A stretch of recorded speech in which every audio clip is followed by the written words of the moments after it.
ہماری نظر تو میرے بھائیوں کپڑوں پر، لباس پر، چیزوں پر، سامانوں پر ہوتی ہے، اور ان کی نظر اللہ پر اور اللہ کے رسول پر ہوتی ہے۔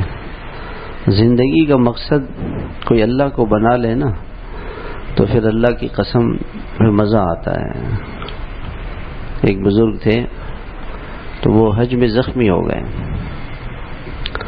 تو جب زخم کو دیکھتے تھے تو خوش ہوتے تھے۔ تو کسی نے پوچھا کہ آپ خوش کیوں ہوتے ہیں دیکھ کے؟ کہا بھئی یہ اللہ کے راستے کا زخم ہے، اللہ کے راستے کا زخم ہے۔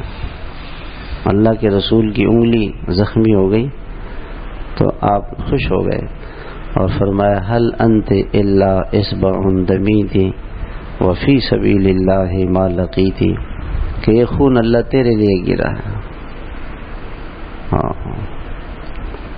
حضرت خبیب رضی اللہ تعالیٰ عنہ سولی پر چڑھ رہے اور وہ جو شعر پڑھ رہے ہیں، اوہو بڑے عجیب شعر ہیں۔ وذالک فی ذات الالہ، کہ اللہ یہ سولی تیرے لیے ہے، تو خوش ہو رہا ہے، اپنی جان کی پرواہ نہیں ہے۔ تو آج ہمارا مقصد میرے بھائیوں اللہ کا غیر ہے، اس لیے اللہ پاک مقصود نہیں ہے۔ ہم اللہ سے بھی اللہ کے غیر کو مانگتے ہیں کہ اللہ یہ دے دے، یہ دے دے، یہ دے دے، یہ دے دے۔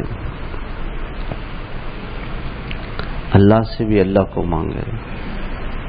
سب سے بڑی نعمت اللہ ہے، سب سے بڑی نعمت اللہ ہے کہ اللہ مل جائے۔